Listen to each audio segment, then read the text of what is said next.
When Democrats passed their disastrous health care law in 2010, they promised that if you like your plan, you can keep it.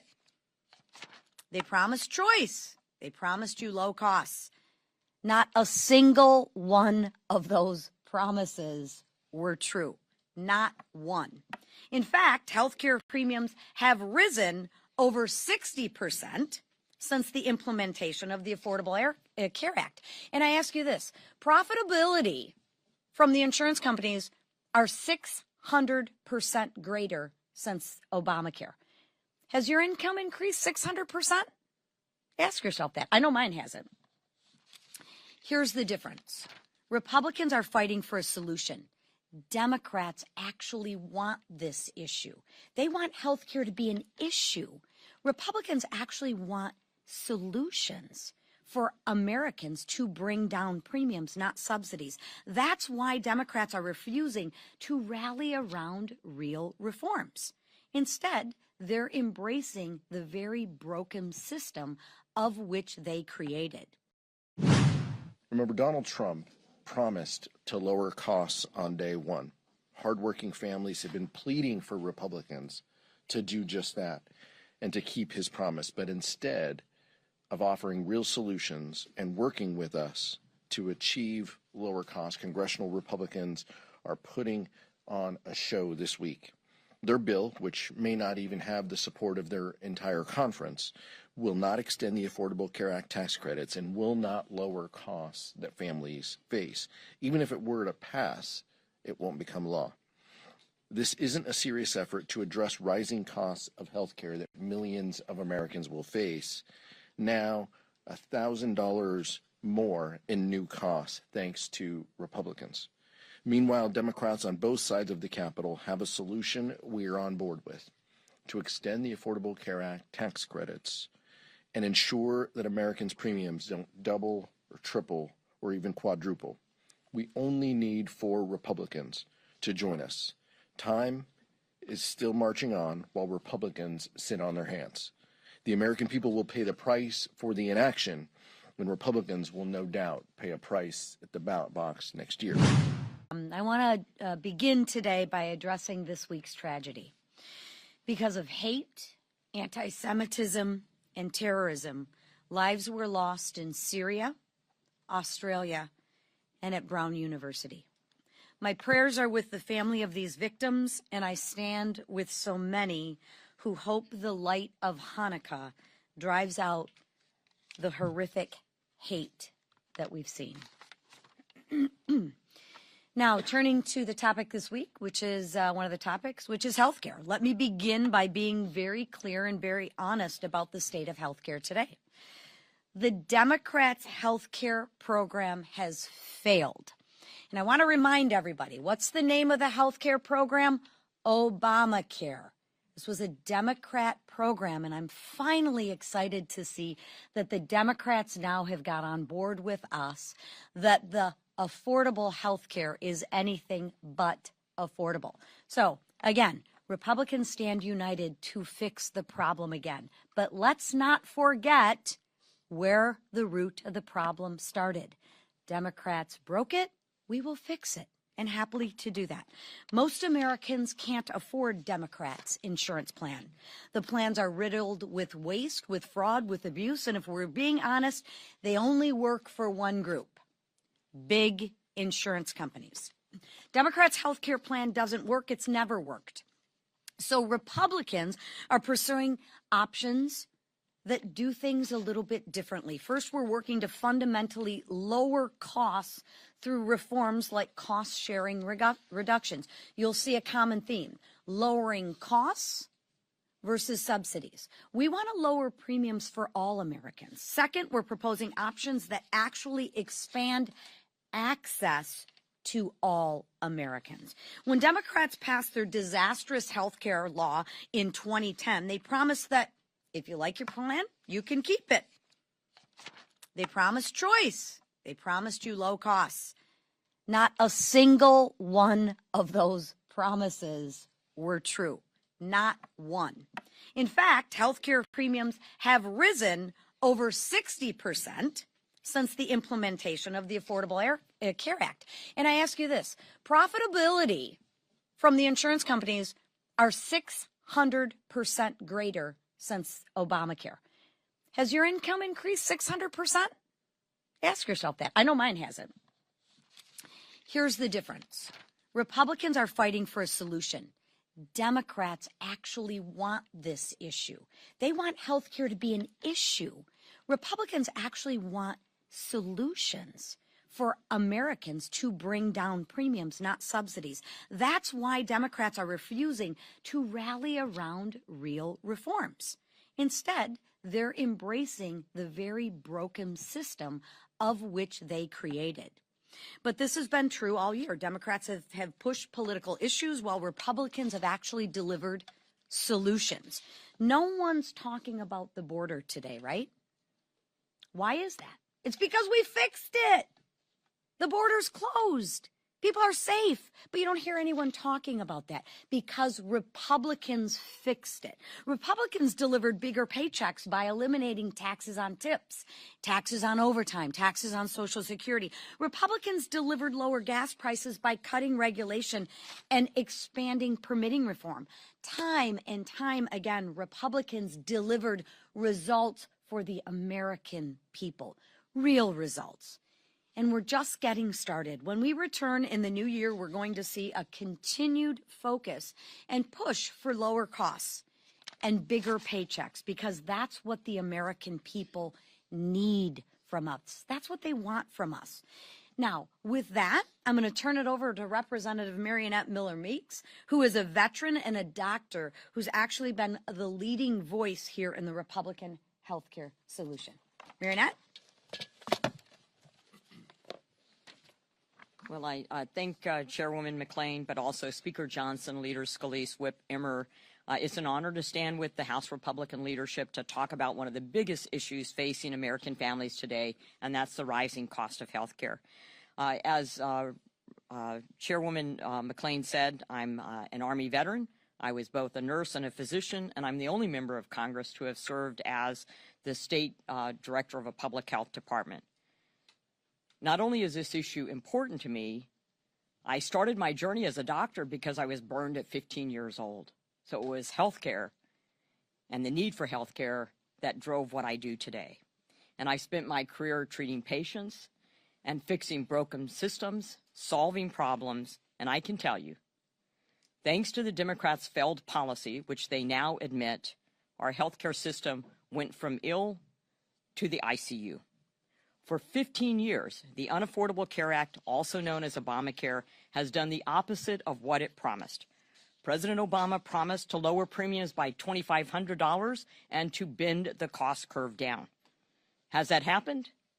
No, not in the past 15 years, and it won't happen if we just continue to pass subsidies onto profitable health insurance companies.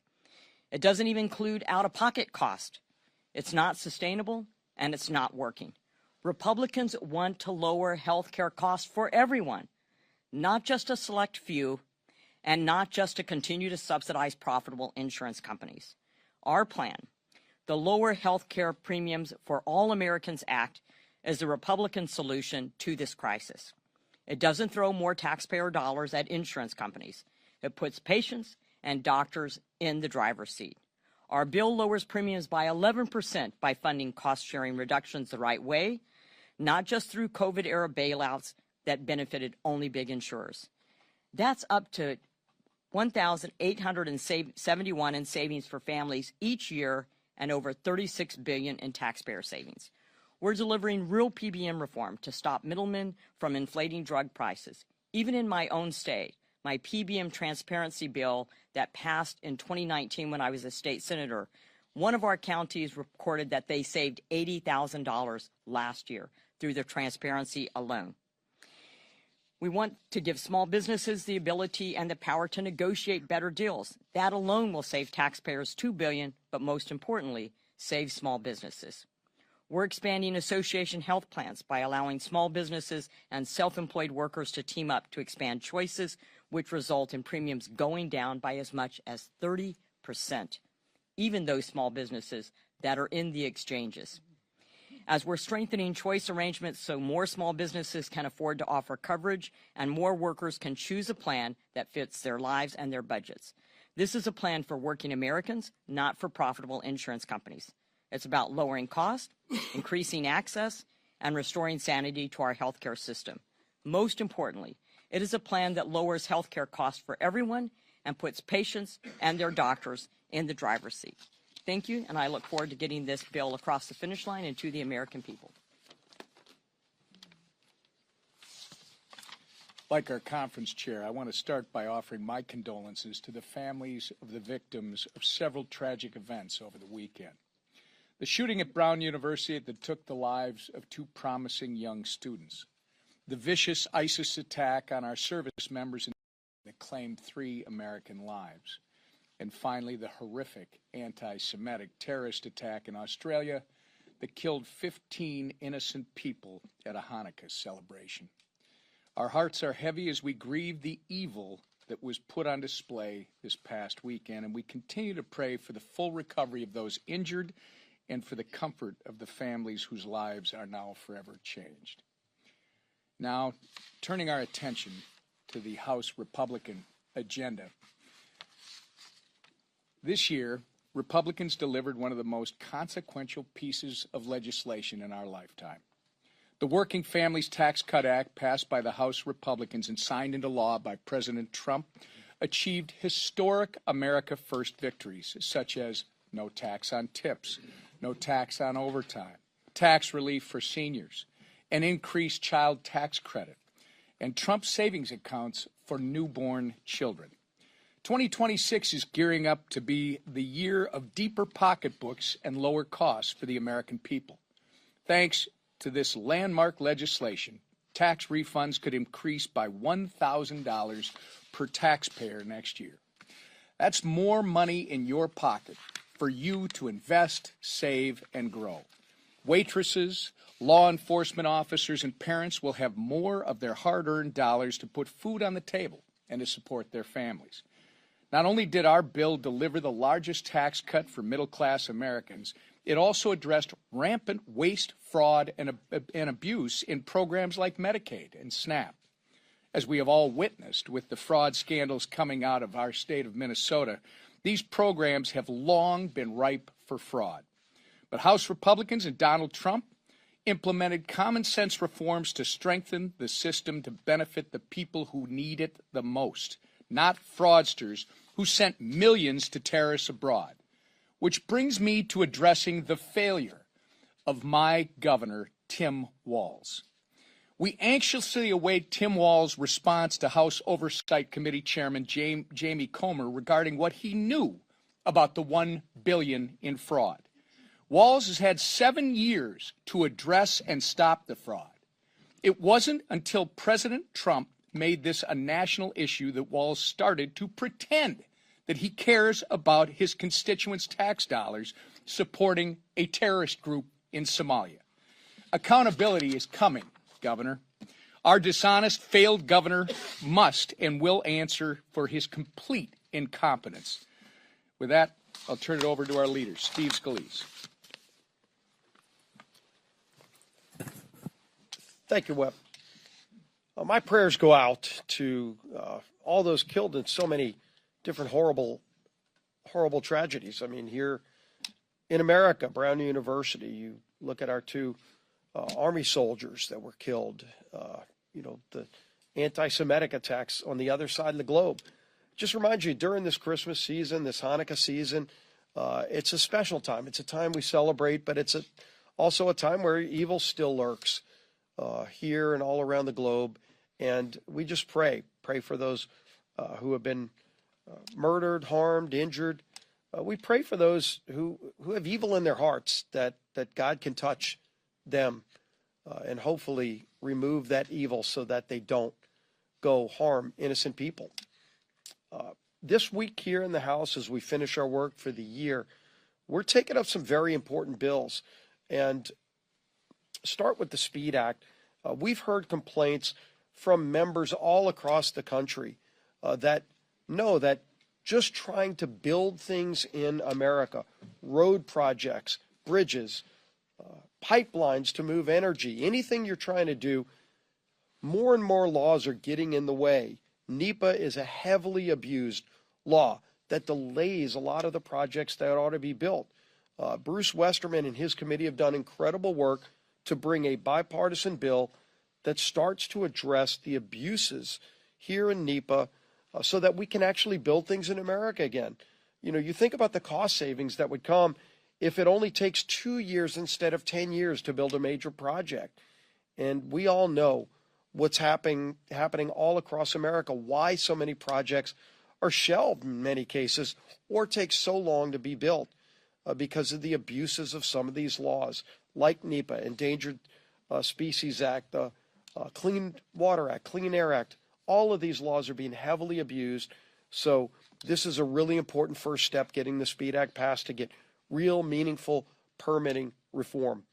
And then, of course, Dr. Miller Meeks talked about her bill, which is such an important step to lower costs in healthcare for all Americans, 100% of Americans.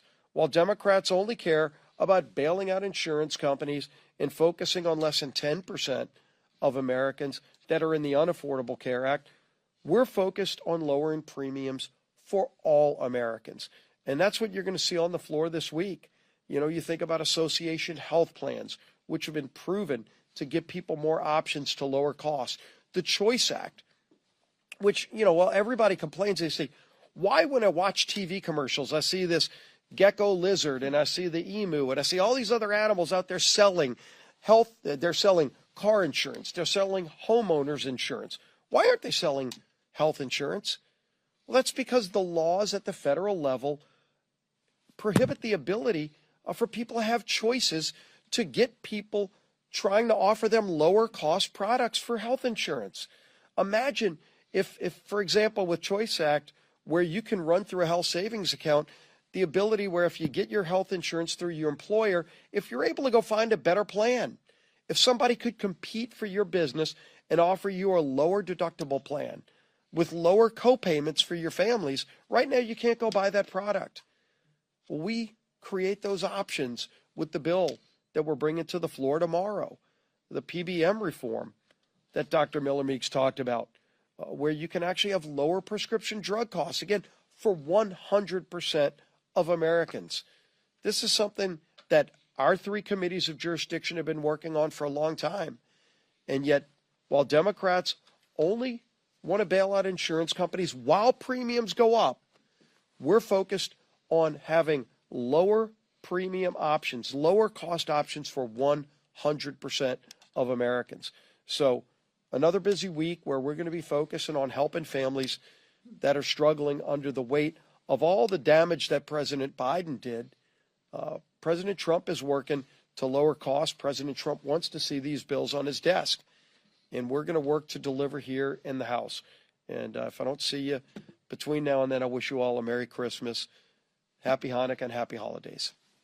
Speaker of the House, Mike Johnson. I rarely get to raise the podium, but I'm going to take the opportunity this morning. Thank you, ladies. Good morning, everybody. Thank you to Dr. Miller Meeks for joining us on what is our last leadership press conference of the year. And I just want to say to all of you, press corps, thanks for being here each week and covering all of this. It's been a hugely historic week and year in so many ways, and a hugely consequential Congress, and you've had a lot to cover. So we do, as everybody has said, wish you Merry Christmas and Happy Hanukkah, and hope you get some well-deserved rest over the short holiday. Since Congress reopened following the end of the Democrat shutdown, the longest in American history, Republicans have passed, since we came back, 41 pieces of legislation, and of course, as you've heard this morning, we're set to pass even more. Chief among them is the Lower Health Care Premiums for All Americans Act. It is aptly and appropriately named because that's exactly what it's going to do, as everybody has explained this morning. If you recall, Democrats shut the government down and kept it closed for 43 days so that Chuck Schumer could get political cover from the grassroots of his party. Remember that he had voted for the same CR just several months earlier in March. When the same vehicle came forward, he suddenly changed his tune, and that is because he caught a lot of political backlash for it. So he decided instead to shut the government down and fight. Well, everybody saw how obvious and how dangerous that gambit was. And so the Democrats tried to spin their selfish political decision to claim the whole thing was always about, quote, fighting for health care affordability. But that claim never made any sense because it ignores the very simple facts of the situation. It is the Democrats' Unaffordable Care Act that broke America's health care system, as has been recounted this morning. And it's the Democrats who have refused every good faith Republican effort to fix it along the way. Now, this is 15 years into this saga that the American people have been drugged through because the Democrats decided 15 years ago to break the system. They insisted when they passed the Unaffordable Care Act that it would reduce premiums, it would provide more choice and higher quality and all of that. And none of that ever happened. In fact, quite the opposite effect is what we have seen. All this was foreseeable, and that's why Republicans didn't support it. Premiums have skyrocketed, the quality of care has plummeted in so many places and in so many cases around the country, and fraud is absolutely rampant in the system, and it is costing everyone dearly. Yes, there is a health care affordability problem in America. It's a very serious problem for almost every family. But it is an indisputable fact that the Democrats caused that problem, and Republicans are the ones having to clean it up. For 15 long years, Americans have now faced skyrocketing premiums, fewer quality choices, inefficient care, and widespread fraud, waste, and abuse. Benchmark premiums on the Obamacare marketplace for every plan, listen to this, they've increased 80% overall since 2014, and they're continuing to rise. The Unaffordable Care Act marketplace has resulted in lower quality plan offerings and less consumer choices to date. Fraud is absolutely rampant. Paragon Health is one of the analyst groups, and they estimate there's over 6.4 million people who are improperly enrolled in the Obamacare exchanges. And a recent GAO study, the Government Accountability Office, found some staggering facts. It proved what we all know intuitively about the fraud that's involved in this program. They found that Obamacare's subsidy system lacks even the most basic guardrails to prevent fraud, waste, and abuse. And I think that study is something that you should all dig into. It should be on the front page of every newspaper because it is shocking and alarming. Over the last 2 years, for example, the investigators at the GAO, Government Accountability Office, they did a little experiment. They in 24 different cases, they applied for Obamacare subsidies. They did it fraudulently by intent. So 24 applications with no Social Security data attached, none of the information that's necessary to actually apply, no citizenship proof attached, and none of the income documents and all the things that they're supposed to be applied and included in an application. Now, guess what? Out of the 24, 23 of them were approved. And they've been paid tens of thousands of dollars, some of them as recently as September of this year, the GAO tracking all of this fraud, wondering, hoping if anybody will ever pay any attention to it and stop it. That's not the only thing they found. The report also found that in 2023, 29,000 Social Security numbers were used by multiple persons. In 2024, 68,000 Social Security numbers used by multiple people to bilk the system, to defraud the system, and to take dollars to themselves. You had, in one case, there was over 120 individuals using the same Social Security number to get these benefits, and it was never stopped.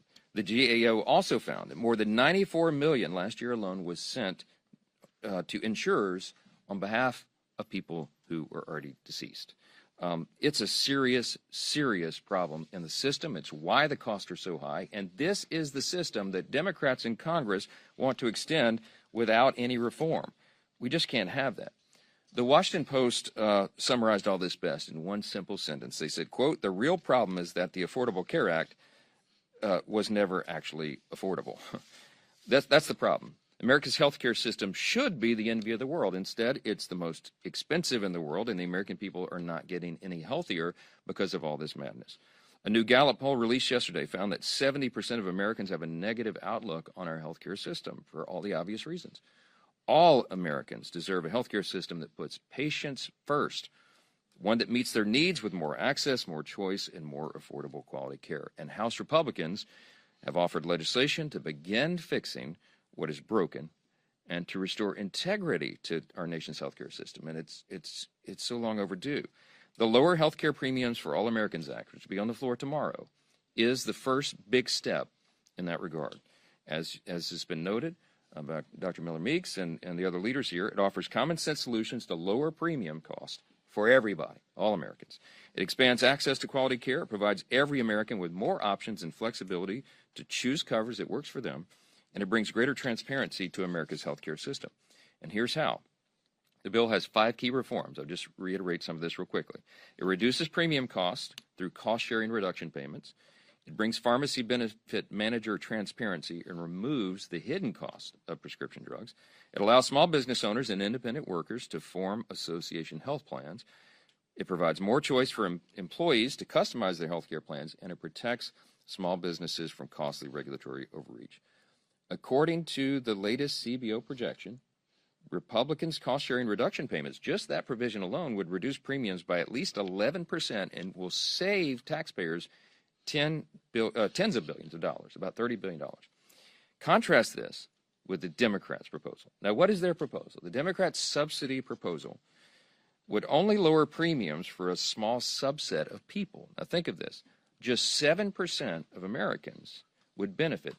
When they passed the COVID-era enhanced subsidy, enhanced premium tax credit, okay, it would only affect, and only did affect, 7% of the American people.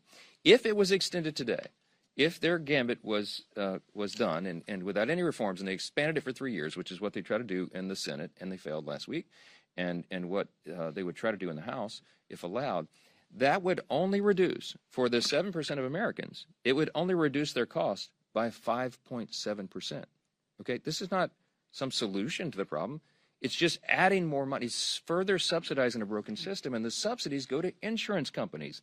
They're not trying to solve the cost problem. They're trying to hide that, and it's not the way to fix it.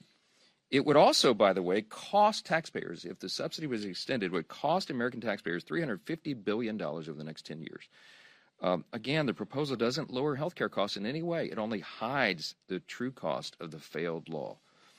And I'll remind you, CSR payments are not a new idea. In fact, in 2017, the thing that we're going to put on the floor tomorrow, a big part of that, 196 House Democrats, many of them still in Congress, wrote a letter in support of that very idea.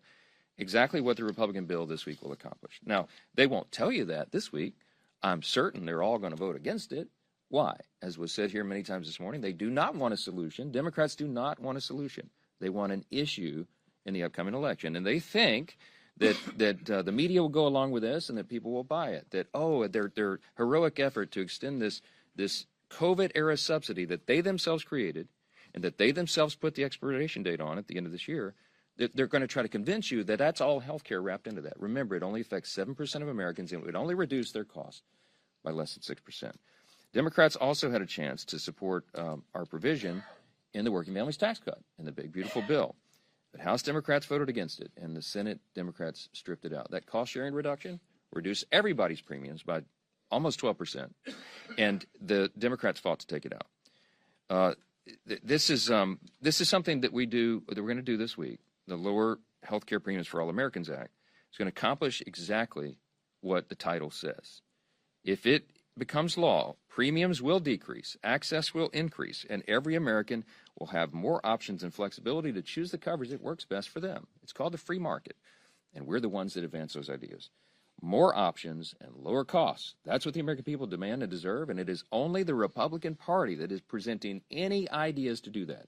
The Democrats want to keep subsidizing a broken system.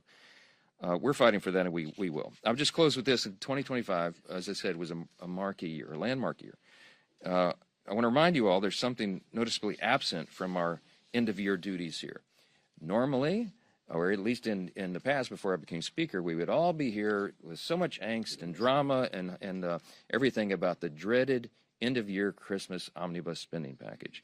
You have not been able to write about that for now the third year because we broke the fever. We both broke the Christmas omnibus fever, and we're getting back to stewardship and regular order, and we're very proud of that. The third consecutive year, we've avoided that terrible congressional Christmas tradition, and we're getting everything working here again. Fixing the appropriations process has been a goal for me and this leadership team. It's been a goal for Chairman Cole at Appropriations and his leadership team, and we're well on the way to rebuilding that muscle memory. House Republicans have shown up every day and delivered real results for the American people, and we're going to continue to do so. We are excited about the years ahead. We look back now on what we've done all this year. We obviously passed the Working Families Tax Cut, the big, beautiful bill, the most significant piece of legislation that Congress has considered in my lifetime. Stephen Miller's had a quote that summarized it pretty well. He said, quote, "Each and every one of the individual titles in that bill will be considered one of the greatest achievements in the history of the conservative movement." They are conservative policies, but they benefit every American, and everyone will be seeing and feeling the effects of that in the first and second quarter of next year when all that becomes implemented. Here's, by way of reminder, real quick, the legislation included the largest tax cut in American history, permanent extension of the reduced estate tax, Medicaid program reforms, expansion of SNAP work requirements, increased border enforcement and funding, no tax on tips, no tax on overtime, increased standard deduction for seniors, tax-free savings accounts for every child born in America, business tax provisions to incentivize investment and innovation and broaden the pathway out of poverty for more people. Wages will be increasing and costs will be going down. Many of these landmark provisions are set for implementation in the first, second quarter, as I said, and all boats will begin to rise. Just last week, Treasury Secretary Scott Bessent predicted $100 to $150 billion in new tax refunds, between $1,000 and $2,000 per household. And most of the estimates say that the average American household will have their take-home pay increase by at least $10,000. These are real, tangible benefits that this bill is going to offer to tens of millions of American families, and we're excited about what's ahead. It's just one more example of the many positive and transformational outcomes that we're going to see going into the next year. So far, House Republicans have passed 413 bills this year. We've codified 68 of President Trump's America First executive orders. We've repealed 23 Biden-era maddening regulations under the Congressional Review Act resolutions. We clawed back billions in wasteful spending through rescissions and opened numerous investigations into President Biden's failed administration. And we look forward to continuing all of that work when we return in 2026 and we go into an epic midterm election cycle. With that, I'll take a few questions. I'm going to go to Bill Malugin. What you doing on the front row, man? Glad to see you. Thank you, Mr. Speaker. Ahead of Jack Smith's deposition tomorrow, there's a new report out this morning that DOJ is getting ready to hand over Congress a batch of emails, specifically to the House Judiciary Committee. And in those emails, they allege, it says that the FBI warned the Biden DOJ that there wasn't probable cause to raid Mar-a-Lago. Are you aware of this? Are you expecting to get these emails later today? What's your response? I've heard as much as you just reported there, and I have not had an opportunity to review any of that yet. But it would verify and I think affirm much of what we understood from the very beginning. As you all know, I used to serve on the House Judiciary Committee before I was made Speaker in October of 23, and we spent a lot of time uncovering just the complete and total weaponization of the Department of Justice under the Biden administration. They used it to go after political enemies, and chief among them was, of course, Donald J. Trump. And they abused the system, and to me, the great harm of it all was that they really eroded the people's faith in our system of justice itself. I mean, that's the most dangerous thing. If people don't believe that our justice system is actually equal justice under the law, that Lady Justice is actually still wearing the blindfold, that everybody gets the same treatment under the law, it's a really serious challenge for a constitutional republic. And so this is some shocking revelations to a lot of people. It's not to us. We understood that this was happening the whole time. The evidence, I think, and I expect will verify all of that. And there's going to have to be appropriate accountability. I mean, accountability is key here. It's important because if you're going to restore the people's faith in the justice system, you have to show them that there are serious consequences for people like Jack Smith who abuses that system. We have to ensure it doesn't happen again, and we'll see how all that unfolds, but it's going to be a very, very interesting, important development. Yes, ma'am, second row. Yes. Thank you, Mr. Leader. This morning, Congressman Mike Lawler said that it was political malpractice to not allow a vote on the ACA subsidy extension this week. What's your reaction to that, and will Republicans suffer any political blowback for not allowing something like that to come to the floor with moderates? Well, Mike Lawler is a very dear friend and a close colleague of mine. And ironically, weekend before last, I was in New York in his district on Long Island, and we were campaigning together, ensuring that he gets reelected. Mike Lawler fights hard for New York, as every Republican in this conference does for their districts. The districts are different. They have different priorities and ideas, but we do have, there's about a dozen members in the conference that are in these swing districts who are fighting hard to make sure that they reduce costs for all of their constituents. And many of them did want to vote on this Obamacare, COVID era subsidy the Democrats created. We looked for a way to try to allow for that pressure release valve, and it just was not to be. We worked on it all the way through the weekend, in fact, and in the end, there was not an agreement, wasn't made. Now, everybody was at the table in good faith. And I certainly appreciate the views and the opinions of every member of this conference. But I will tell you one thing they will all join in unity on is voting for this bill that we've been discussing this morning. Because, again, instead of just trying to assist 7% of Americans, this is for 100% of Americans. And we can handle that and do that together. I hope that Democrats will come along with us. If they're serious about solving the problem and bringing down cost of health care, they'll all fully support it as well. But I think you're going to see they're playing politics with this. Back row, yes, ma'am. Last week, President Trump said that his legislative agenda is essentially done. So why should voters vote for Republicans in the midterms if there's nothing left to do legislatively? Well, I don't know which comment you're referring to and in what context, but I'll tell you, I talk to the president sometimes multiple times each day. He and I and his team and our teams work around the clock. Literally, the president and I will talk sometimes at midnight and then again at 6 a.m. I mean, this president doesn't sleep. He's working all the time. The agenda is aggressive. There is much more to do. I think what he's sometimes when he's taken out of context on comments like that, he's referring to what we accomplished with the Working Families Tax Cut, the big beautiful bill, because there's so much in that a lot of people said, wow, you guys checked all the boxes. Well, we did to a certain extent, but there is so much more to do. And we're going to have a very aggressive legislative agenda coming right out of the gates in January. We're going to continue to work, for example, on health care, to continue to bring costs down for the American people, to bring down the cost of living overall. You're going to see an aggressive affordability agenda, and we're going to see continued codification of the president's executive orders. He's up to about 200 of those. Probably about 150 of them are codifiable by Congress, and we're working steadily through that list. You're going to see us delivering for the American people while the effects of that giant piece of legislation that we did on July 4th, got signed on July 4th, comes into implementation. So much more yet to do. And the president and I talk about that almost every day, and he's excited about it, and I am. Yes, sir. Front row. So there's a lot of Republicans who would still like to see health savings accounts set up as an alternative to the premium tax credit. Mm-hmm. I'm curious, why is that not in this bill? Is that something that's still on the table? Very much on the table. The president likes the policy as well. I see my doctor colleagues here. Yeah, Dr. Miller Meeks is nodding in agreement.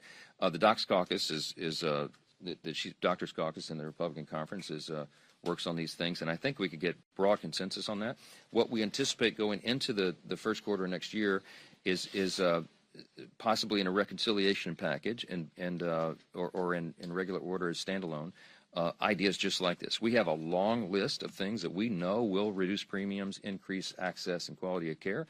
And again, we're the only party that's going to be bringing that forward. The Democrats have zero ideas, zero concepts, and zero legislative plans on anything they'll propose other than just subsidizing the broken system.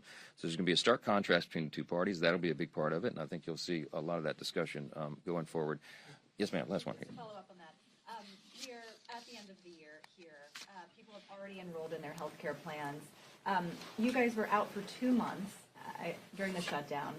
Why has it taken until the end of the year to start putting to the floor these health care bills? And what is your message to those who are going to see their premiums rise next year anyway, because it seems unlikely that Congress is not going to be able to get something together by then? The health care bill on the floor tomorrow is right on time. There's always a good time to reduce premiums for health care. And remember, the Republican Party, since the Unaffordable Care Act became law 15 years ago, we have been working steadily, producing ideas, trying to address this. We tried to repeal and replace it, as you all know, in our ultimately failed attempt back in the first Trump administration at the end of 2017.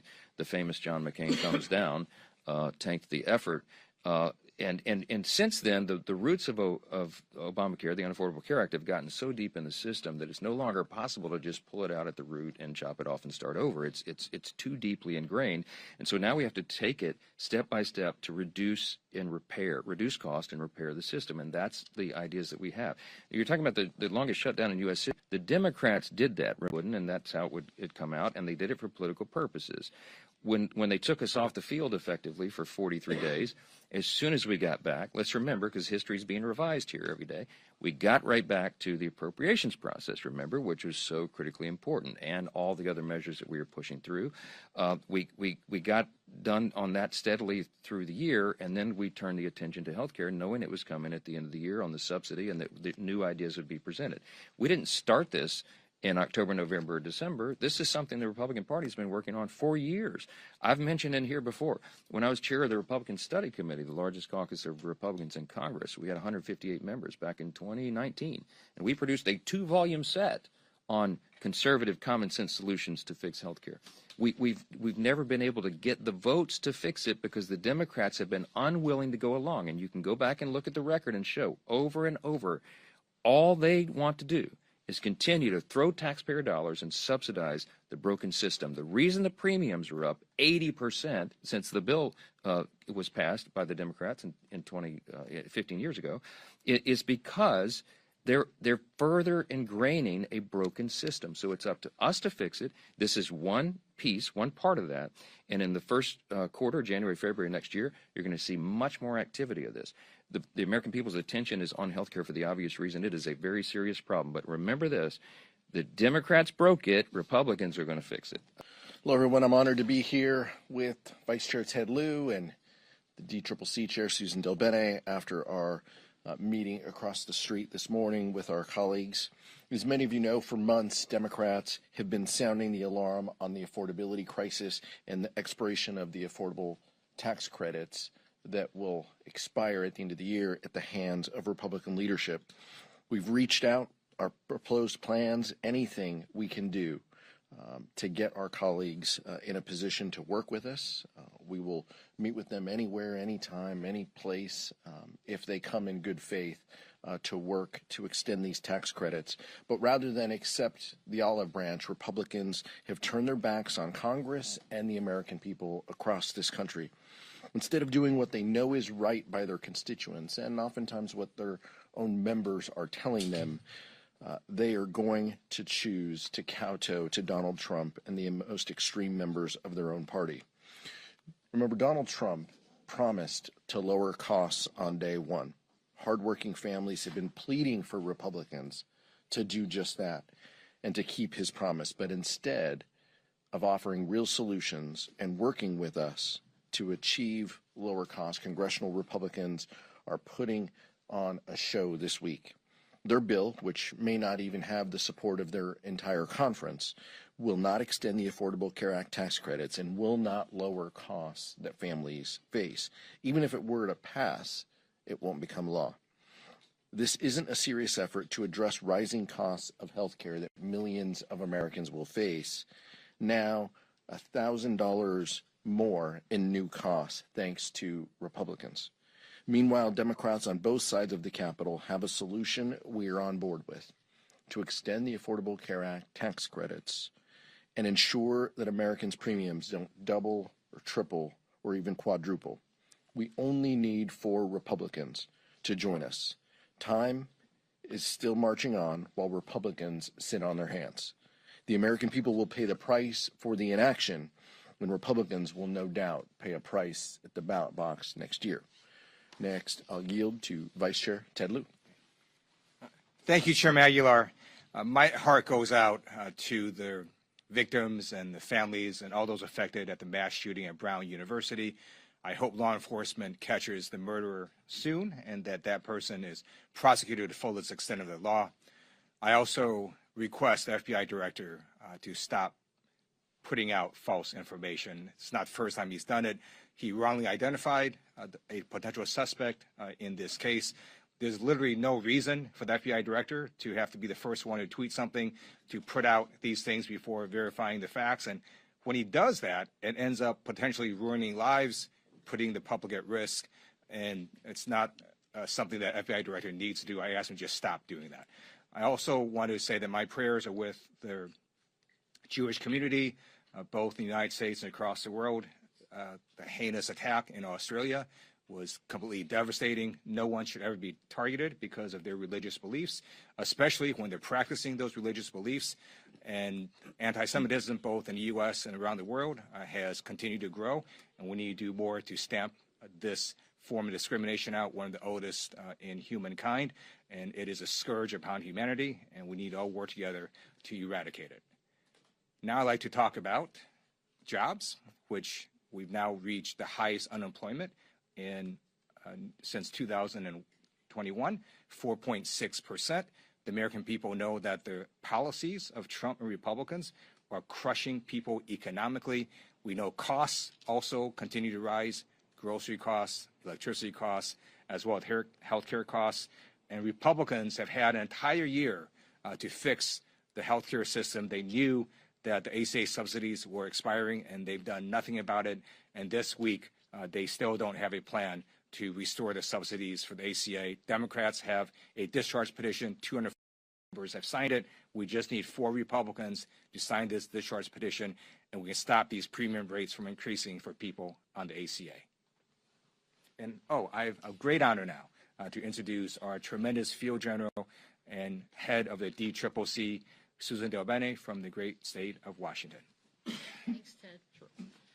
Good morning, everyone. Thanks to Chairman Aguilar and our Vice Chair, Ted Lieu, for inviting me today. Today we had caucus down the street, and we gave an update on our efforts to retake the majority and hold Republicans accountable for their disastrous agenda. Americans across the country are rejecting Republicans in election after election this year. They have made clear that they are souring on House Republicans' broken promises, and it's just been a series of broken promises. The American people want leaders who are going to stand up for them, address the issues that are making their lives more unaffordable, not just policies that are supporting the wealthiest few. And despite what their constituents are telling them about how they are struggling, Republicans don't seem to care. They're avoiding people back home. They're not meeting with their constituents because they're scared, and they don't want to hear the truth about how their policies are hurting working families. Well, no matter how hard they try to avoid hearing about it, there's no denying the facts that we've seen on the ground. Americans are literally paying a higher price for the GOP's failed agenda. Working families are being squeezed by rising grocery costs from tariffs. We're seeing monthly utility bills jump higher. Healthcare costs are going up, and premiums are poised to skyrocket for millions of people next year. The so-called health package that they're putting on the floor this week will do nothing to address the Republican healthcare crisis that they've created. Premiums will go up. Millions will be priced out of their coverage, and those who can still afford it will get less while paying more. Republicans are ignoring the pain we're seeing across the country for everyday Americans, and make no mistake, it is going to cost them the majority. House Republicans and Donald Trump know they can't win on the issues, so they've turned to rigging the midterms instead in their desperate attempt to stay in power. But this cynical gambit by them isn't working either, and the American people hate what Republicans are trying to do. From California to Missouri, just last week in Indiana, people are fighting back against the Republican scheme to rig the midterm elections. And on issue after issue, we are seeing the American people sour on Republicans, rejecting their price hike policies and showing that they are ready for change, for people who will stand up for them. House Democrats are fighting every day to win back the majority across the country. It's why we expanded our map of offensive opportunities last week. We are absolutely on the offense, and we expect to continue to look at opportunities to win races across the country. So simply put, we have incredible candidates. We are with the American people, have a strong message. Public sentiment is on our side, and next year we will take back the majority in the House. Thank you. I'll turn it back to the chairman. Questions? Nick? If you guys don't get a deal on healthcare by the time open enrollment closes, do you think the open enrollment deadline should be extended? Is there a narrower compromise to be found there? Well, these are all items that we can legislate, right? We can write into legislation that we are going to reopen enrollment. That's what we would seek to accomplish with any legislative vehicle done at this point. We want to provide relief to the rising costs that these premium increases will mean to the American people. Many people haven't signed up for their health care because of those skyrocketing costs. So we want to give them an opportunity to join again. We want to make it clear for them that these costs shouldn't go up. We want to make it clear for them that $1,000 increases, are not what we should be doing. And so that's our focus and our goal, and we're prepared to meet with the Republicans, talk with them in good faith if this is genuinely what they want to accomplish. Michael?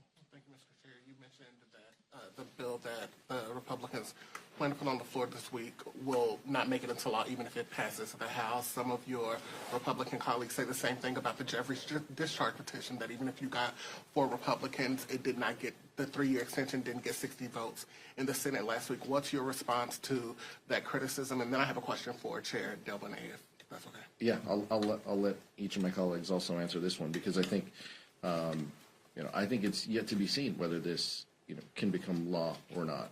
You mentioned it didn't have 60 votes in the Senate, but it had a handful of Republicans, right? So let's talk with those Republicans. Let's talk with others. We only need a handful more over in the Senate for the 3 years to become law. So let's find 4 willing to engage and sign this discharge petition, and then work on what we need to do to get a handful others in the Senate to come on board.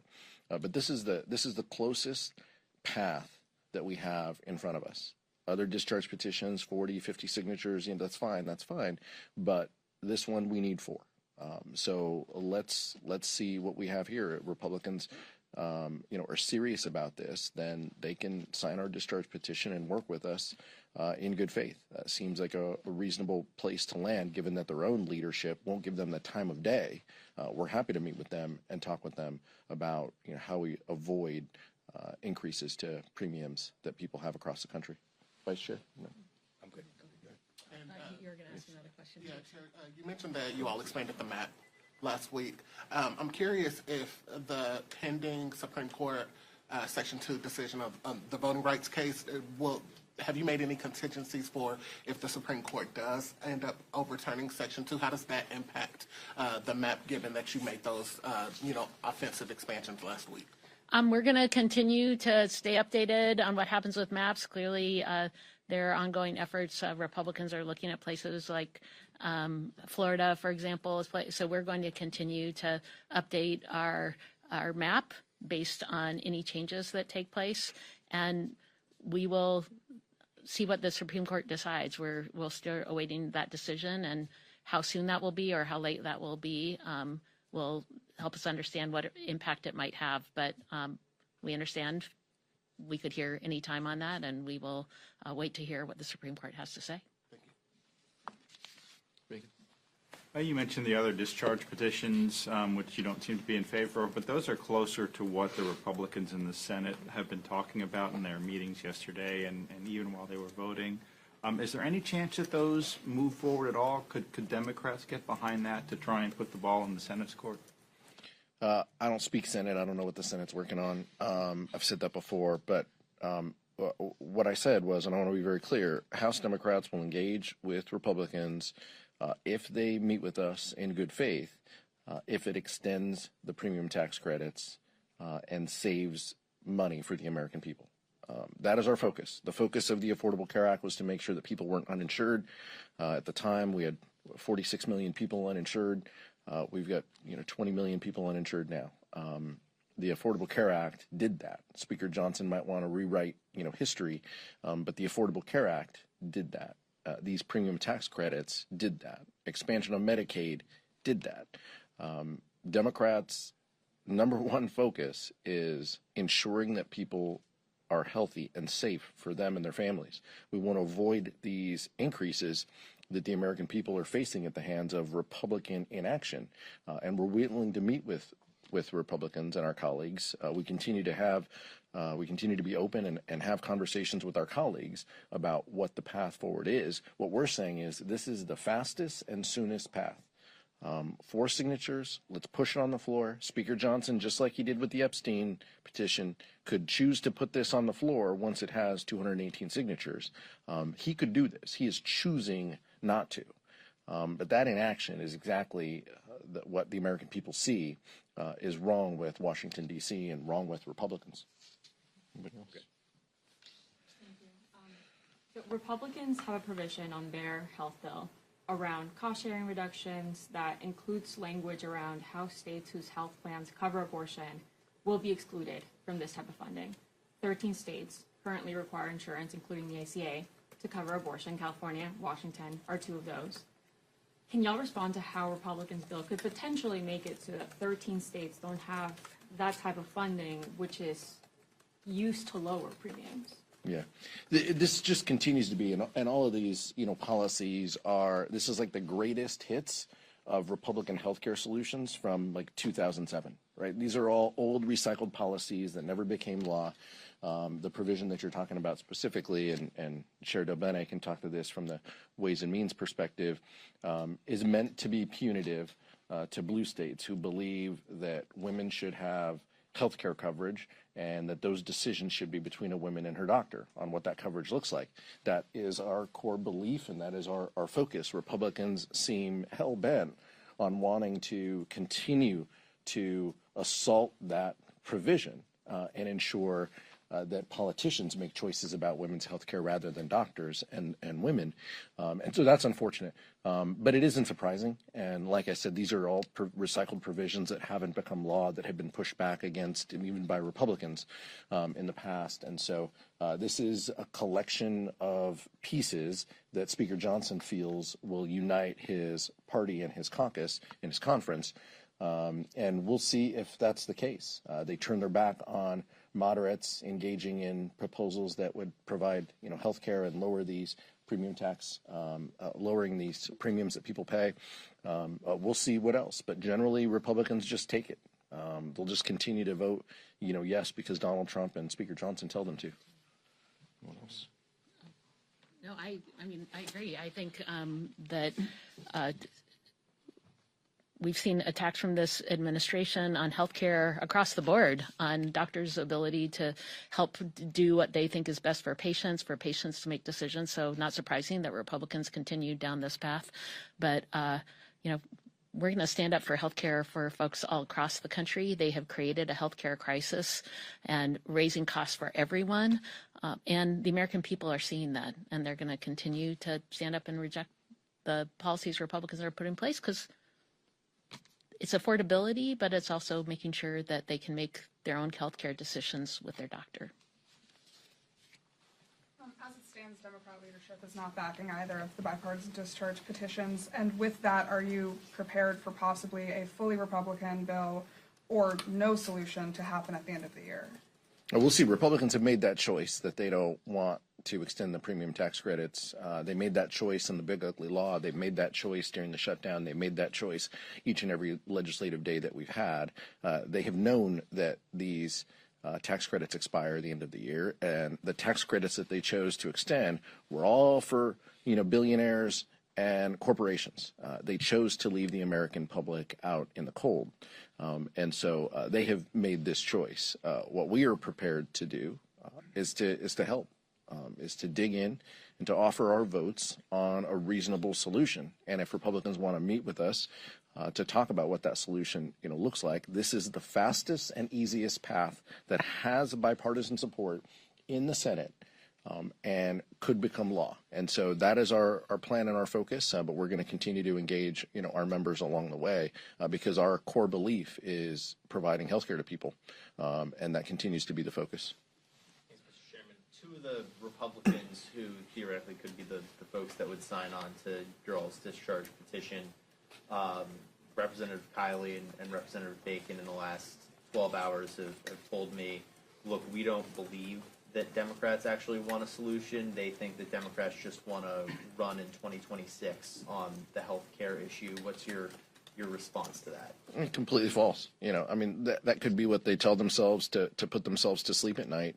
But that's not reality. Look, our core focus and our goal, we've been the ones who have been talking about this. During the government shutdown, when we're all here, we have been the party, we have been the people who have been saying the American people are getting left behind. You help billionaires and wealthy corporations at the expense of people, and that needs to change. We have to fix that. This deadline is coming on 12/31. Join with us. Where was the Bacon and Kiley amendment to the big ugly bill?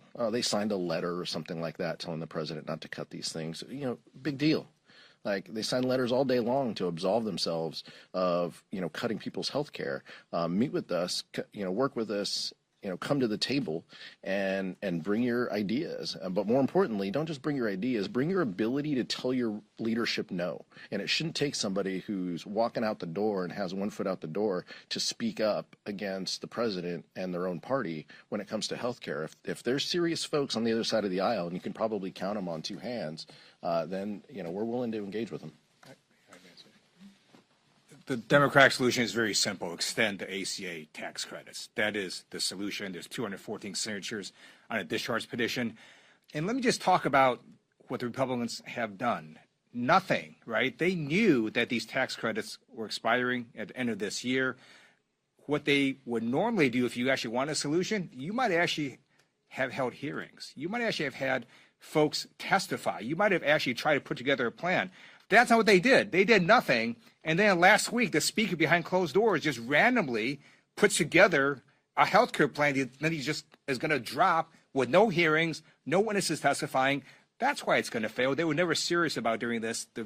As the chair said, the easiest solution is to just sign the discharge petition to extend the ACA tax credits.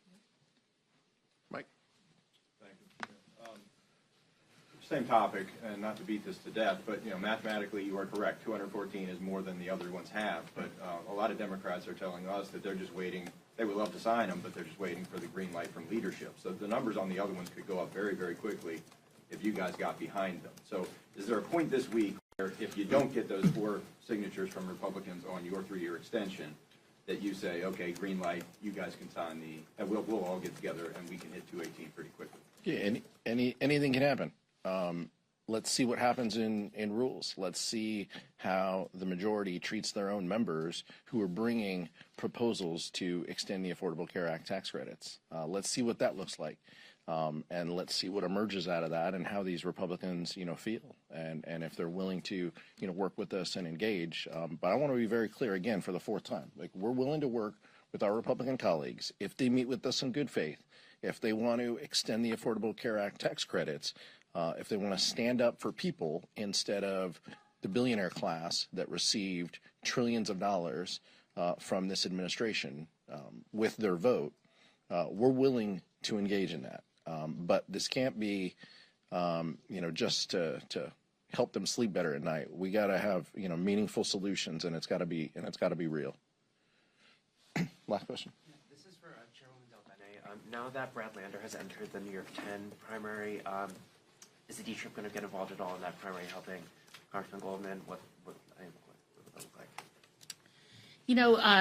Our focus is on the swing districts, the purple districts across the country. You can see our map supporting our frontliners who are in really tough seats in terms of being reelected. And our offensive map, as I was talking about earlier, which is focused on the purple districts we can flip.